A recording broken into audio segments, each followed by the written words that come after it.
brothers and sisters. This is your brother, your friend, Tori Muhammad. Today, we talk to an amazing brother, Larry Roberts Jr. of Larry's Barber College. He has 8 colleges throughout the state of Illinois, 2 in prison facilities. And this brother has been doing some amazing work helping to build and promote and develop entrepreneurs. He talks about how the barber industry has been affected by COVID-19 and some tips on what barbers could and should be doing. And so, man, you just got to sit back and enjoy this amazing conversation with this true Chicago shaker and mover. Sean Michelle's homemade ice cream is the only place to go when the ladies crave delicious old-fashioned homemade ice cream. Their vanilla tastes just like Grandma used to make it. With over 35 flavors, all made with the freshest ingredients, Kathy has never had banana pudding ice cream this good. It's homemade ice cream the way you remember, and Sean Michelle's doesn't upset your stomach. Enjoy in-store or take it to go. Sean Michelle's. Fall in love again. First-time customers, buy one, get one free. Brothers and sisters, man, every time I tell you this, you know I deliver. When we bring to you amazing, interesting people, shakers and movers in the city of Chicago. And so this one is somebody who, even if you haven't met him, you've seen some promotion, you've seen the billboards, you've seen the locations where he's teaching entrepreneurs and folks who are in the beauty industry and the barber industry on how to, man, keep us looking clean and fresh, man. So we are pleased to have Larry Roberts Jr. on Black Business Matters. How you doing, brother? Pretty good. Thank you for having me, Mr. Muhammad. Man, it's absolutely a pleasure, man. We appreciate what we've seen from people that you work with, your students, your teachers, some amazing stuff. So talk a little bit about how you got into the barber industry, because if the rumors are correct, you didn't have a silver spoon and an easy road, right? No, man, it wasn't an easy road, but you know, my dad, I often call him my hero, man, to people, because you know, my dad taught me early on, you know, what it was to just work. My dad owned restaurants, man, that I literally ran and operated as a teenager, you know, so I was working 40, 50, 60 hours a week, and he promised me, he said, man, you clock in, he said, I'm gonna pay you. I think minimum wage was probably $2 and something back in the day, man. I would do 60 hours and show my dad, hey, man, my paycheck is, you know, this much. And he'd be like, oh, Larry, please, you got a roof over your head, this, that, and the other.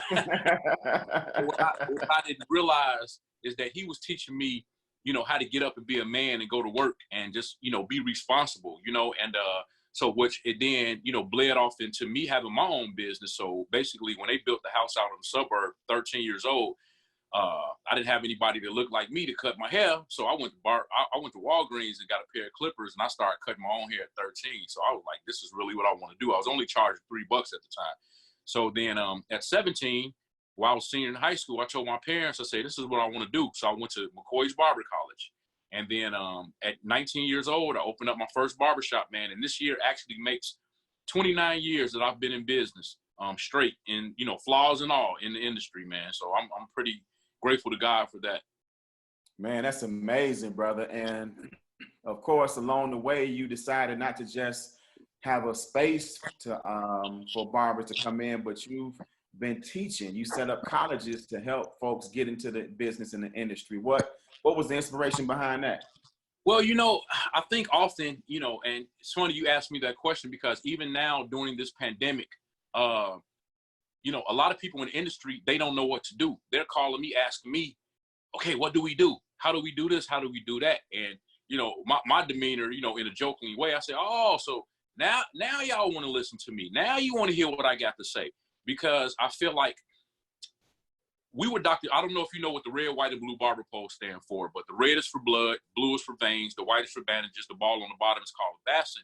And we did, you know, bloodletting, we did minor surgeries back in the day. So we were doctors and dentists back in the day. A lot of people don't know that, but it was later on in 1800s when they separated the professions and they individualized who we were. But we still teach about microbiology, bacteriology. We have to teach about COVID-19, you know, infectious control, sanitation, disinfecting.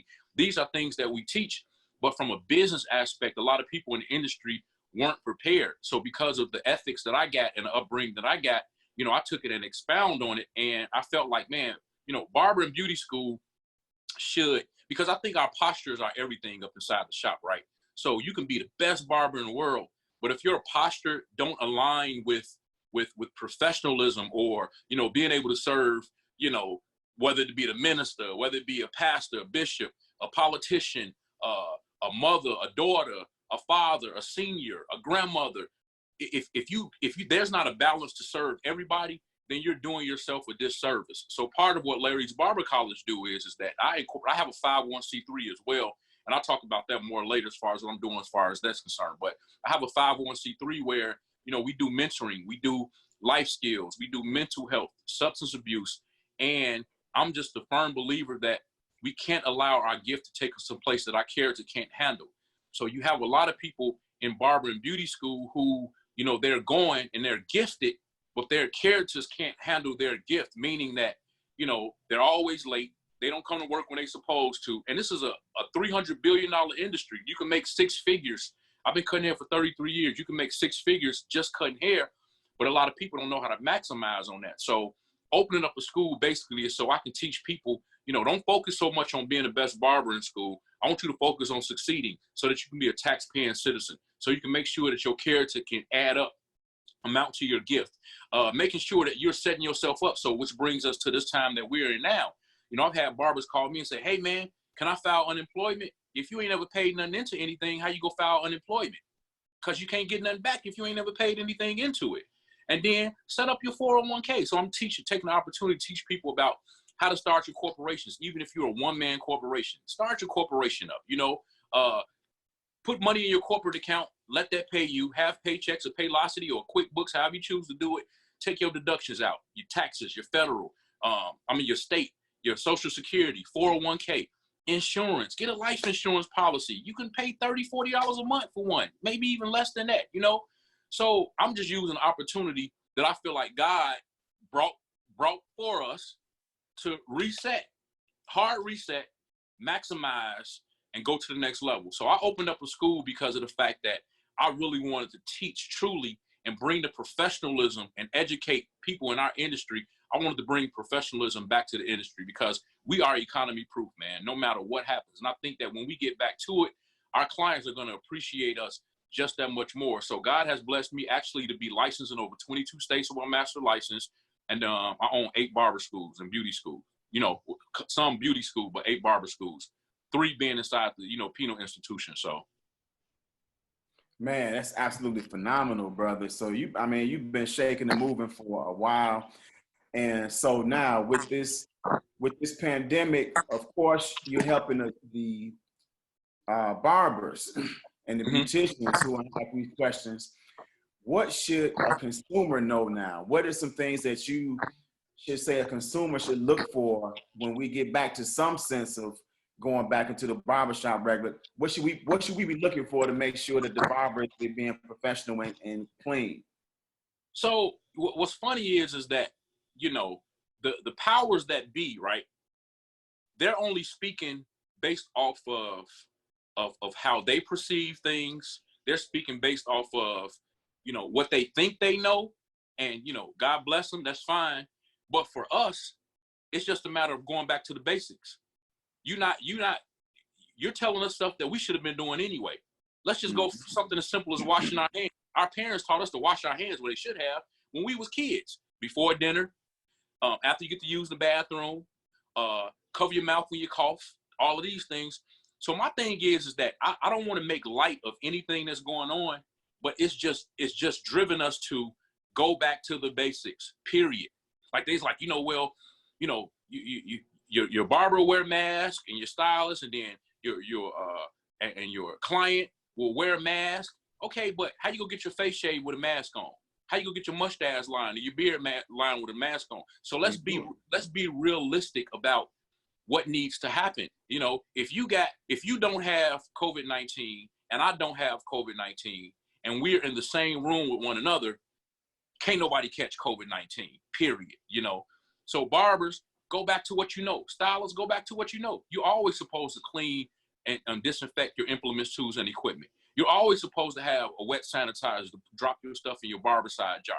You're always supposed to wipe your chair down and sweep and use a sanic strip around the neck before you put somebody, you know, a cape on, whatever the case may be.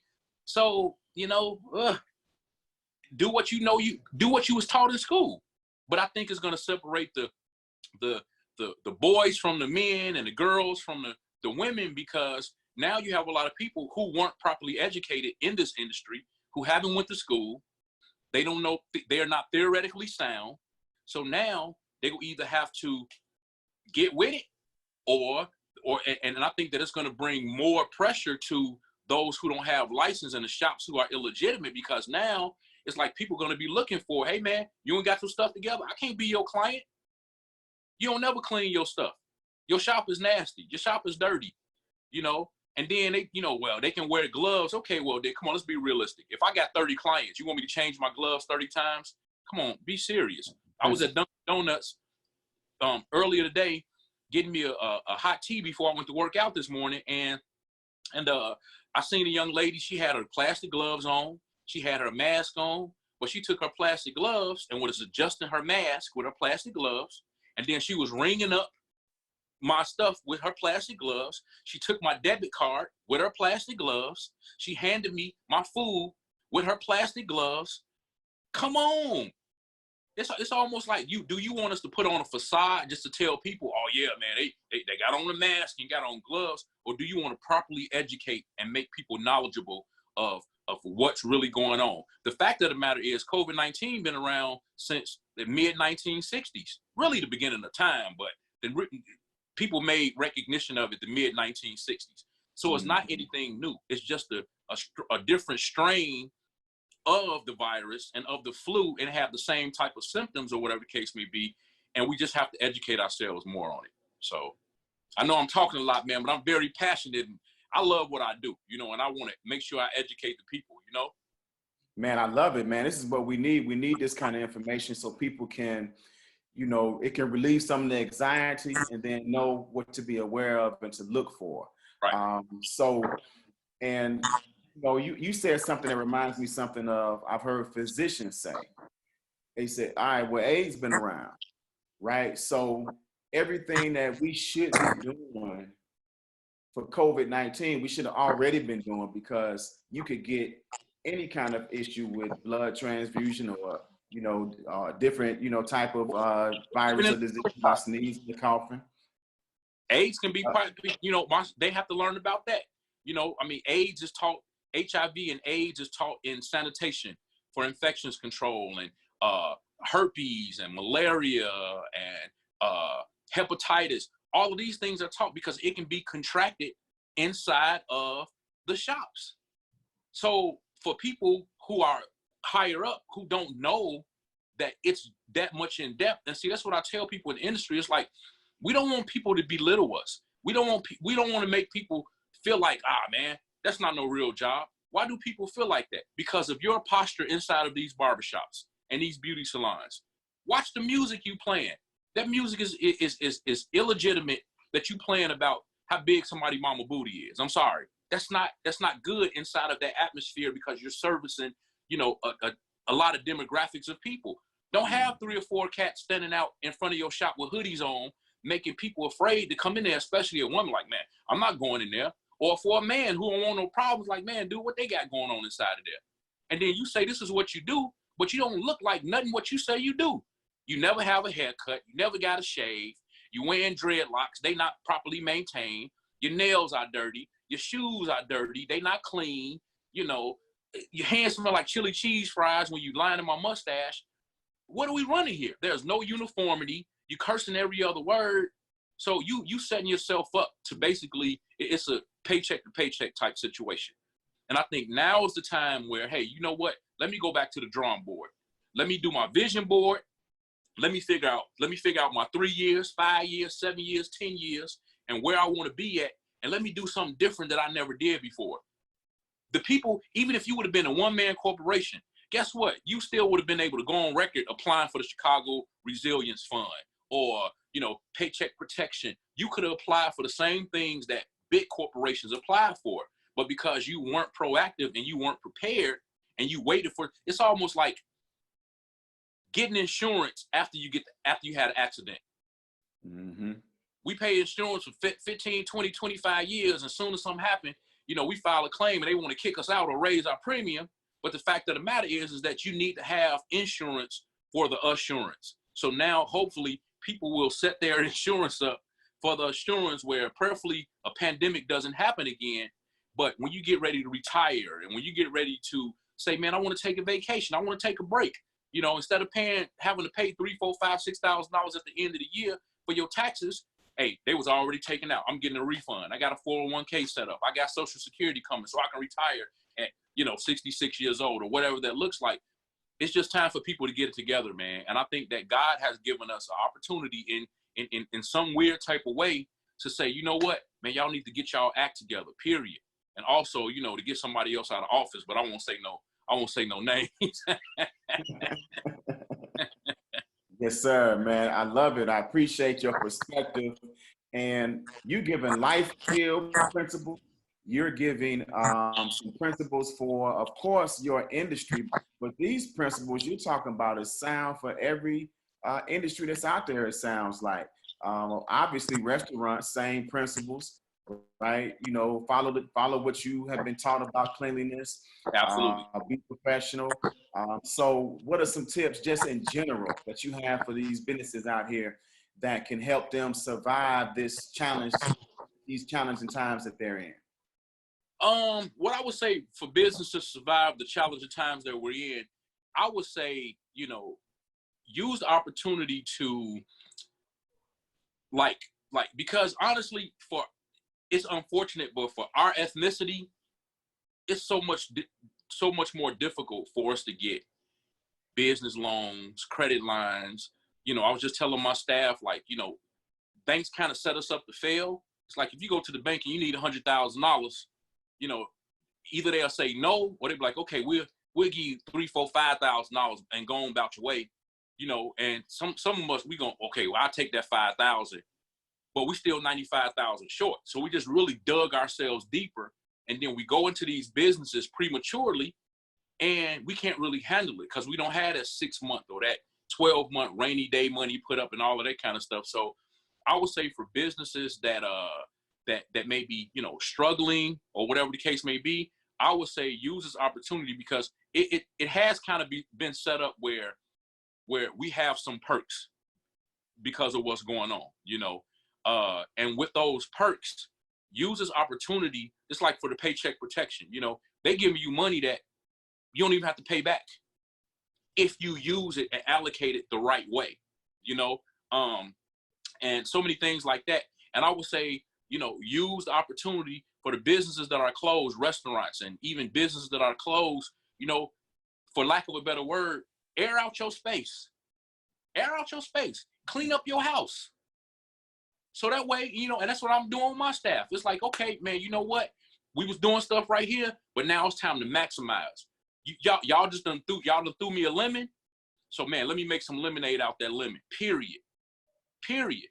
And if you don't take advantage of that, believe it or not, we've been in the house now for about, 5-6 weeks, so to speak. You got some people who they've been at home every day and still ain't cleaned up their house. Facts. So we got to start taking some accountability, and we got to do our due diligence in making sure that things are aligned. Because the thing about it is that we have to go through in order to get to, but how you deal with what you go through determines how you come out. And during this pandemic, you're not going to lay down and die. So if you're not going to lay down and die, get up and do something about it.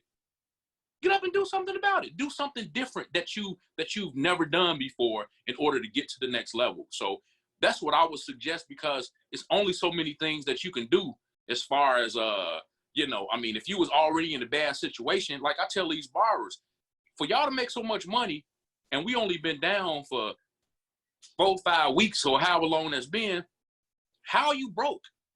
How don't you have any money? You can't go shopping, can't go to the movies, you can't do none of the above, you don't need to drive nowhere. Only thing you really need to do is eat and maybe pay a few bills. So you mean to tell me that you ain't got at least a couple $1,000s stored?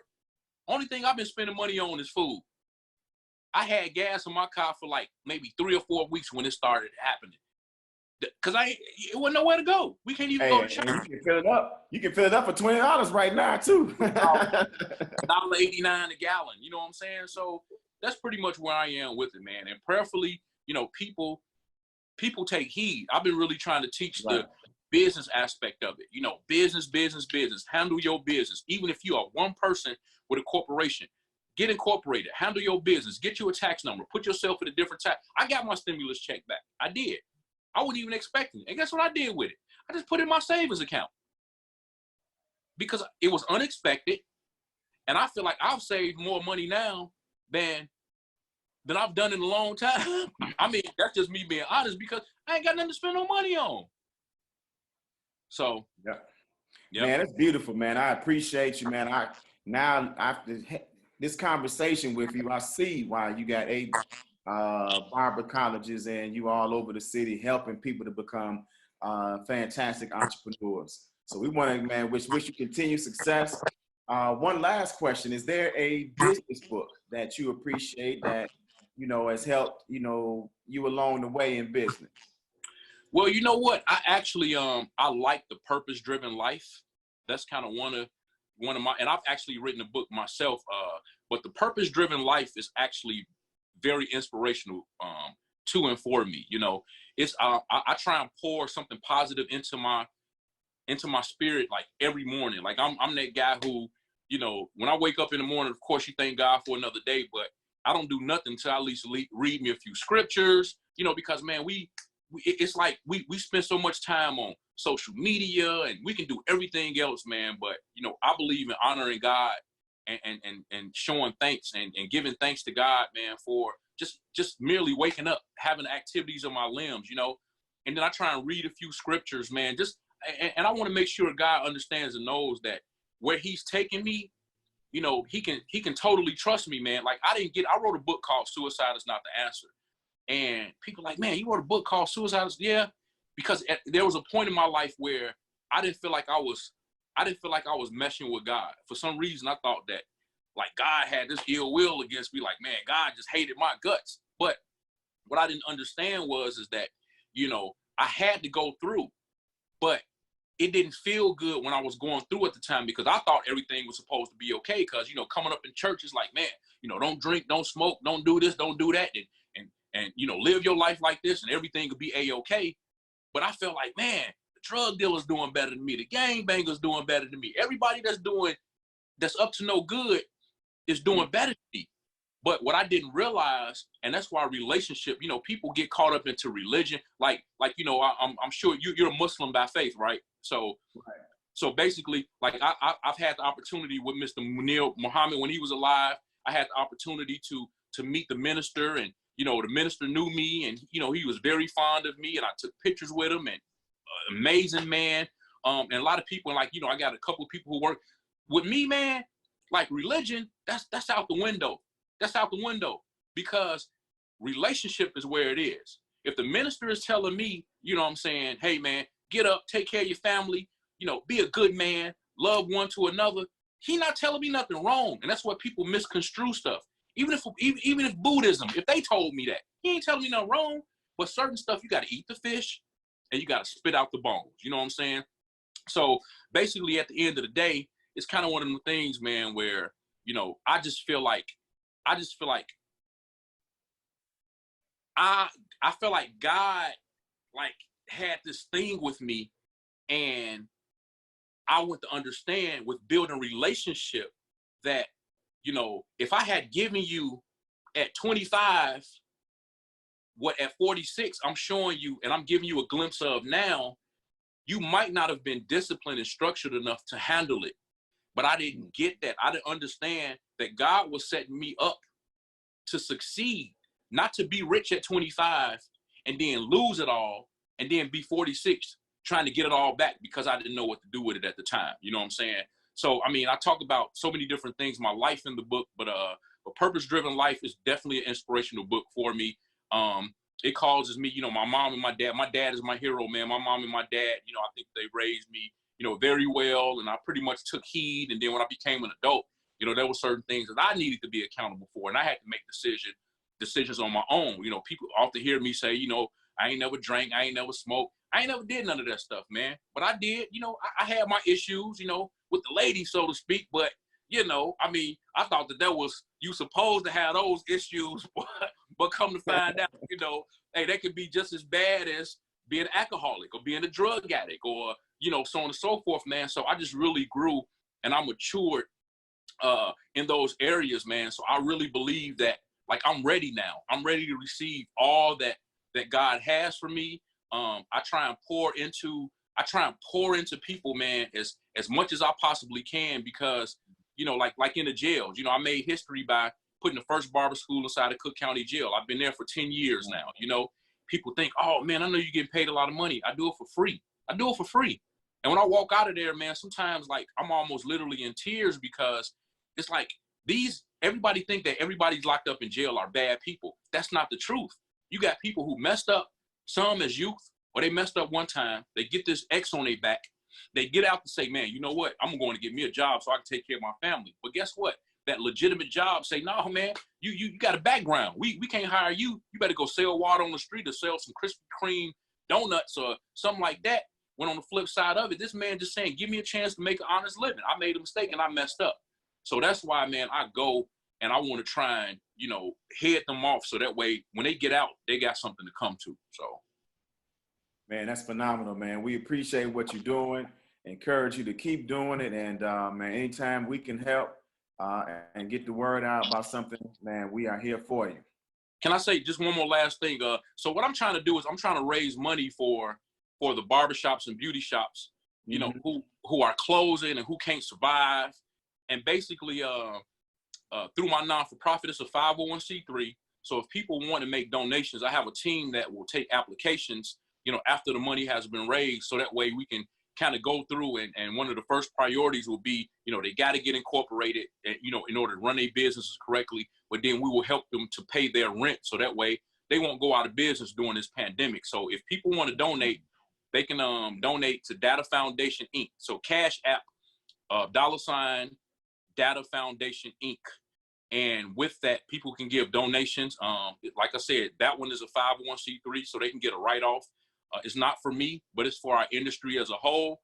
And prayerfully, I can raise enough money where I can spread it out evenly and be fair and help save some of us, man, from going out of business. So. Man, that's beautiful. That's DATA Foundation? Yep.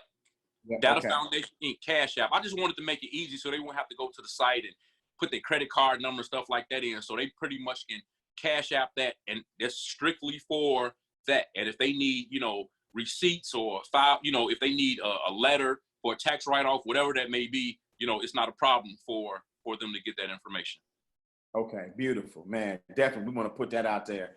And man, now where can people get your book at? They can go on Amazon. They can go on Amazon.com and get my book. It's called Suicide is Not the Answer. Very, very, very good book.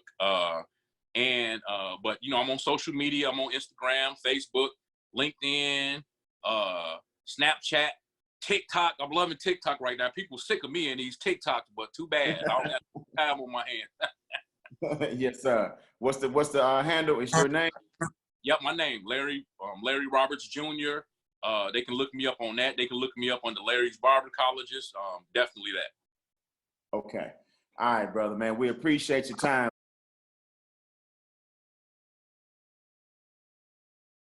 Have you all been to Mama Dan's Soul Food and Cafe on 79th and Maplewood? They are home of the $6 holla on Mondays and Tuesdays.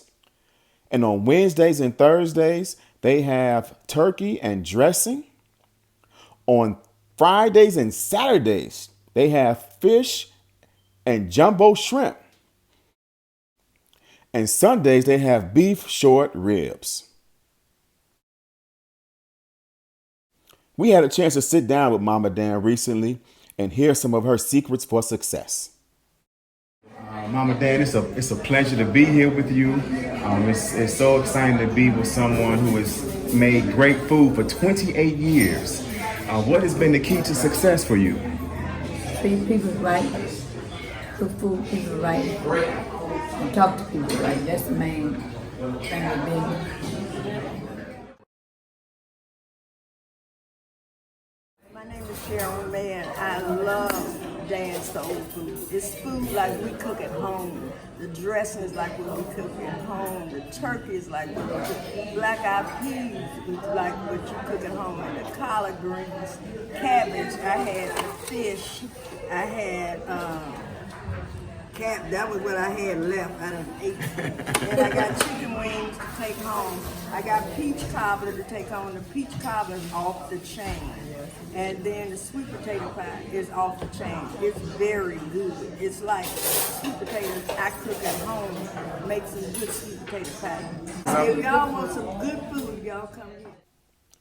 So for some of that down home cooking with a touch of love, come by Dan's Soul Food Cafe, where every day is Thanksgiving. It's not a party until a Sean Michelle's cobbler is served. Our peach, apple, and blueberry cobblers are homemade with only the freshest, most delicious ingredients. The cobblers are grandmother approved, and with just one taste, you'll be doing your own happy dance. But wait, there's more.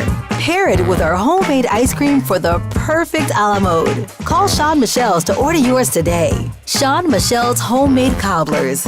Fall in love again. The Black Business Matters Show is produced by Bean Soup Times.